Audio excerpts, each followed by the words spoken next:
Hello, welcome.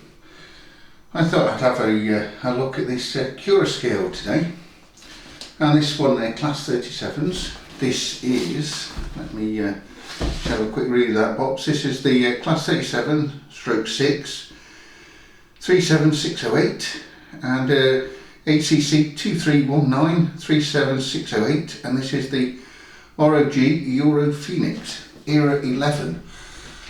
And I'd actually been looking for this model for quite a while. I wish Accurascale would really re-release this. I had to buy this sort of second hand. It's not quite second hand. I think the seller did say to me he's never used it, or it's only ever been used once or something like that. So, but it is still second hand. I've got a brand new one in BR Blue, and that was 169. And this second hand one cost me exactly the same, 169. So they keep the value, especially these sort of rarer liveries. So let's get this out of the box.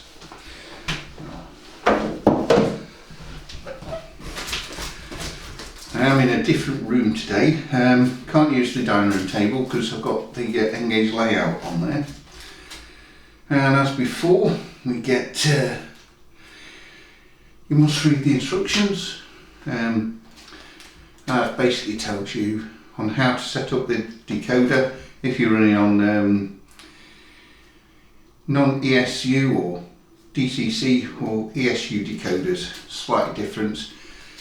And it also, from previously reading on this, don't use any really poor quality DC controllers like the HMN old controllers from the sort of 70s and 80s.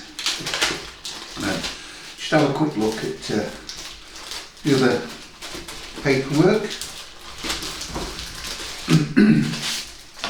And I do apologise, I've still got this cold. And this is the same as the previous one I had.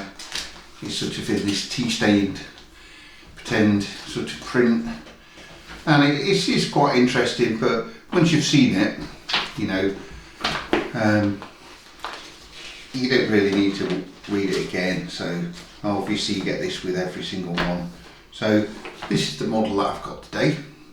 So I'm looking forward to this because it is one of my favourite liveries. What else do we get? I can't remember what I got in the last one.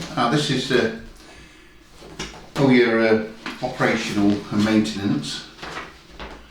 So exploded view, which is pretty good. So very large exploded view there. How to take it apart. You don't really need to take these apart to chip them. But it does tell you how to fit all the accessories. So nice SolidWorks drawing there. And if you've got sound fitted, so we've got the all the sound functions there. But let's I'm going to put these behind me, just on the next to the test layout. Let's have a look. I've got it upside down. And I really do like these packagings and that these come in, you know.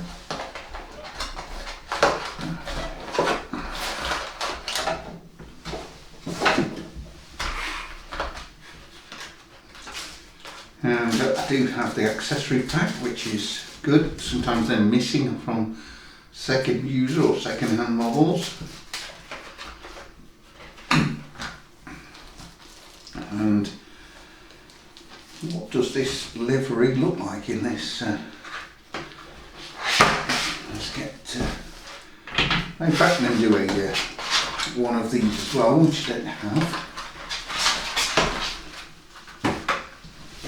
Okay, this. I always worry about trying to work out where to pick these sort of models up when they've got this much detail on and sort of this fragile, but looking at this does look really nice. It does look a really well applied livery,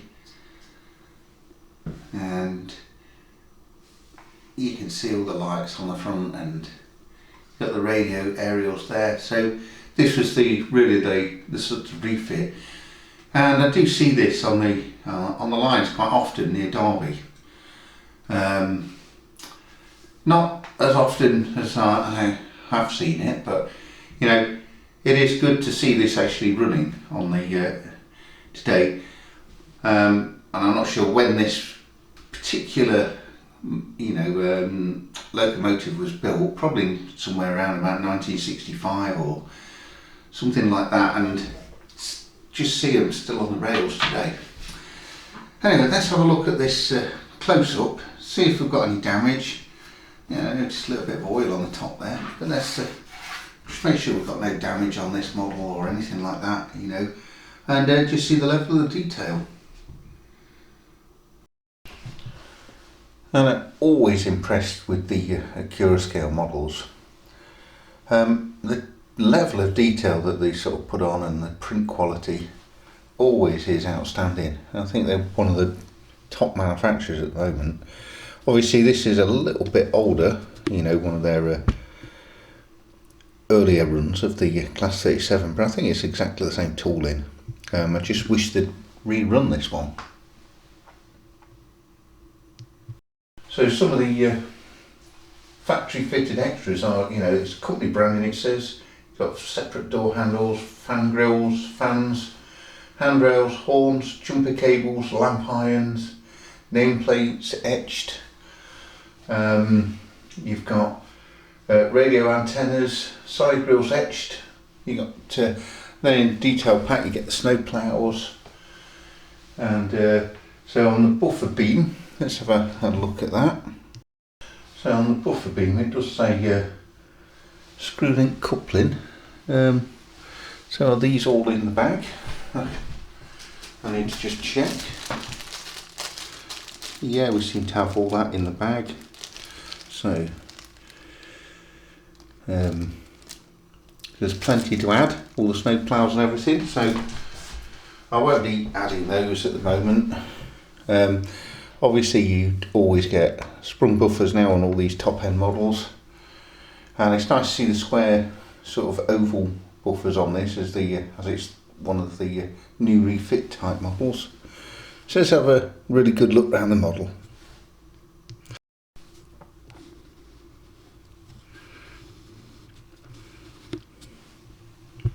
Pretty good print on that running number there. You get still get lamp iron brackets. It seems odd.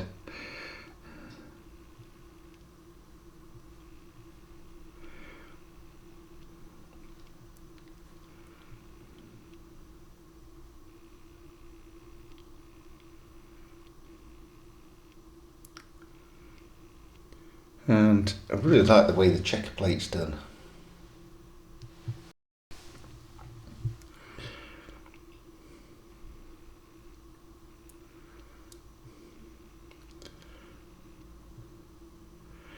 And they do a fantastic job on these bogies now, and all the running gear. You see the little chain there, and really the nice fine steps. Everything is well picked out and painted.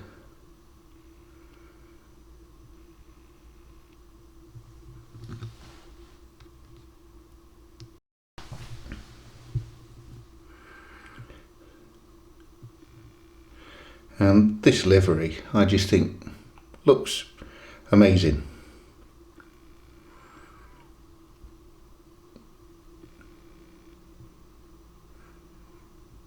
I mean, it's not really the era I modelled, but it's just a livery I really like, so I sort of wanted this one. Let's have a up close on the opposite side, on the other bogie.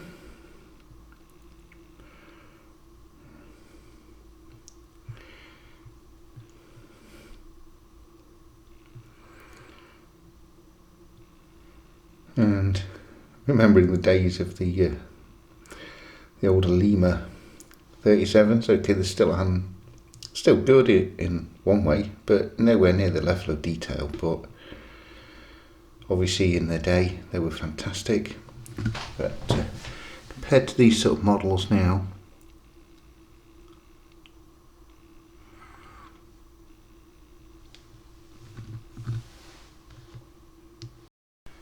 I'm struggling to really get it to focus on all the cab detail there for you, but they do have a really nice detailed cab. I'll try and get a little better view.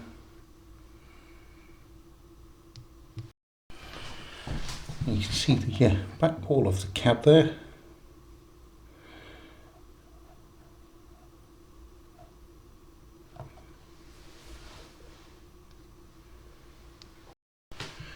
And a little bit through the side window, but it is quite difficult trying to get it to focus in on all the cab detail. So, but yeah, I mean the level of detail is really good.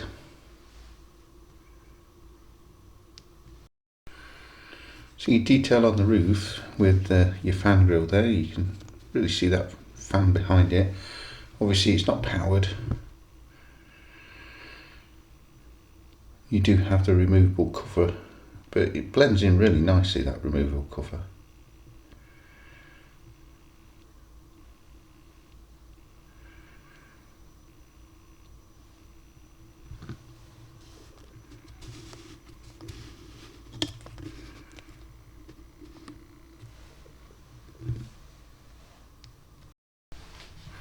So removing the cover,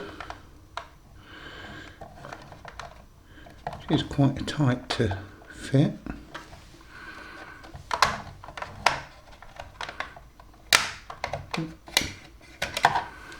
Reveals your 21-pin decoder socket, plenty of room,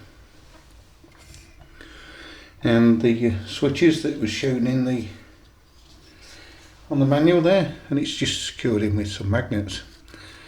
And I think this is a really good way, because it does seem to clip in and very little gap. So once it's back on, you don't really see the visible gap.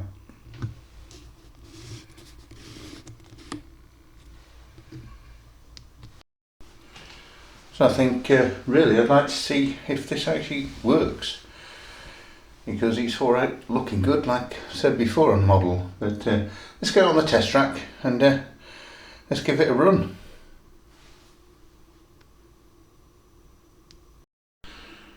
Okay, let's see how well this one runs. It's probably been running by the previous owner, I assume anyway, so it shouldn't have any problems. So let's just go forwards and ultra smooth, and you've got the front headlight there.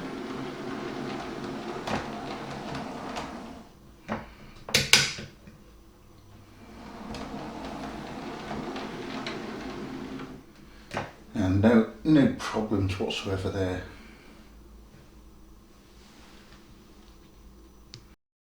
Let's give this a run over the points. Oh no, I don't want to open them just yet. I'll derail. Need to just run forwards over these.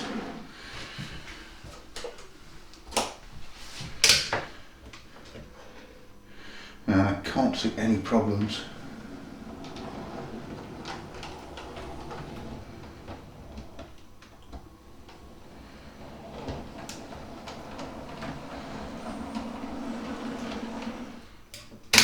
A bit of a slowdown there.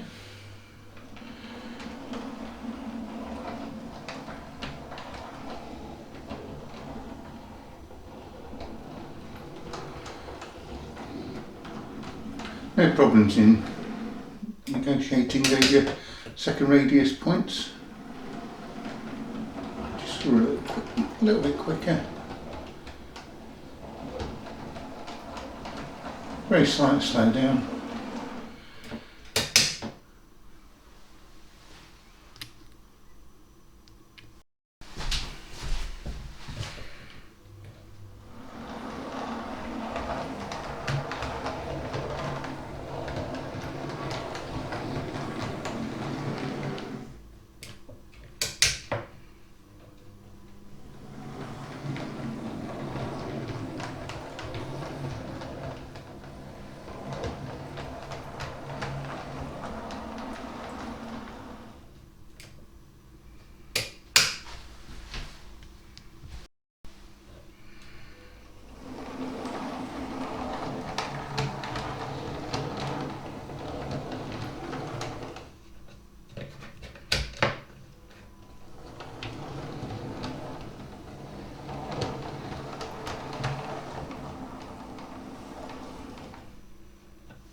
So I think we'll have a look how well this crawls.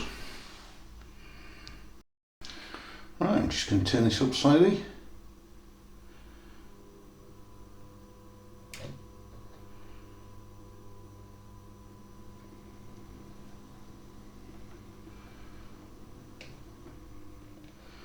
I think I can probably do a little bit better job than that.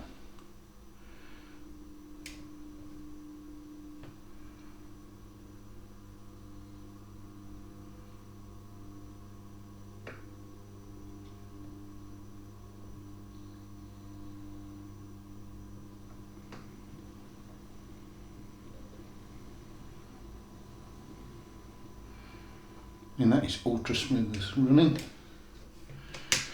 But don't get really ultra slow. Maybe it's just me.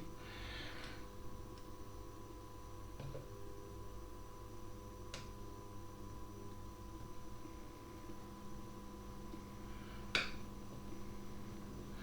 be honest, that is pretty good. I'd be happy with that running on a traction maintenance depot layout.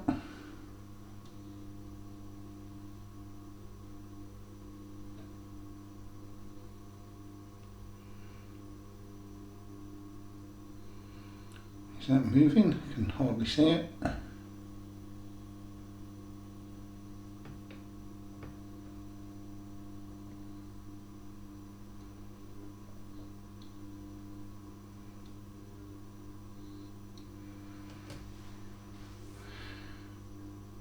So we can get it to really crawl ultra slow, just under 20% that is.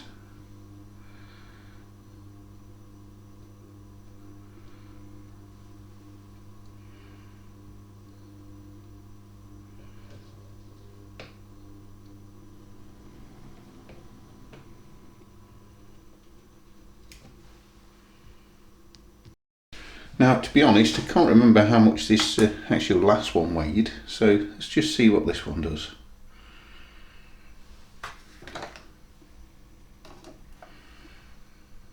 And yeah, I mean, that is a really heavy locomotive. 677.7.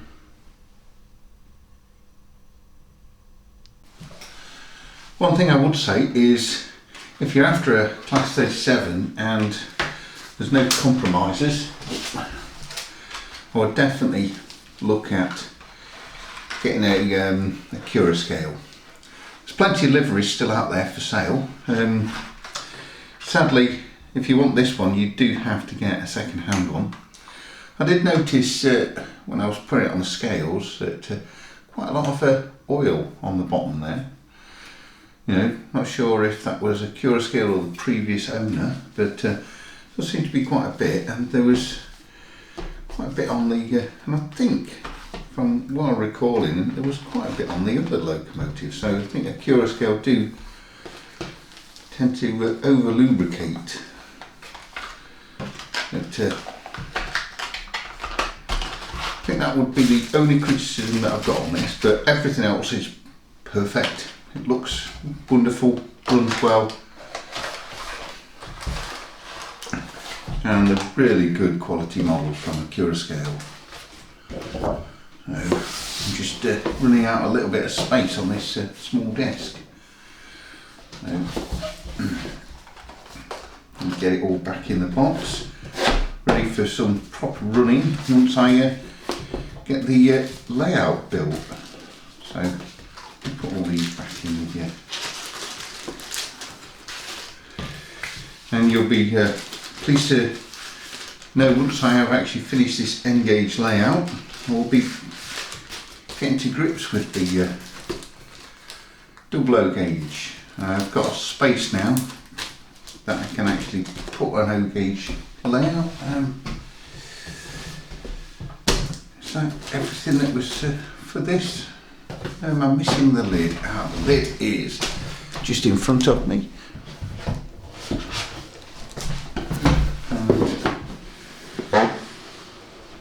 There we go. Oh, forgot to put the one of the warning cards in. So let me just drop that back in there.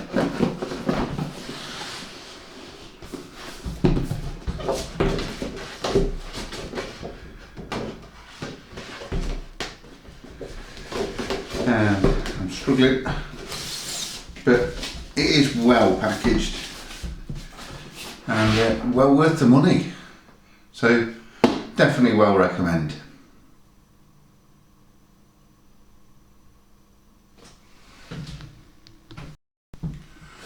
And thank you for watching. Hope to see you on the next video, and hope you enjoyed having a look at this Accurascale Class 37 with me. It's the first time I looked at this since I bought it. I always do my unboxings in front of you, so if I get a surprise, you get the same surprise. So I wish you a very good evening, a very good rest of the day, and hope to see you again soon. Take care.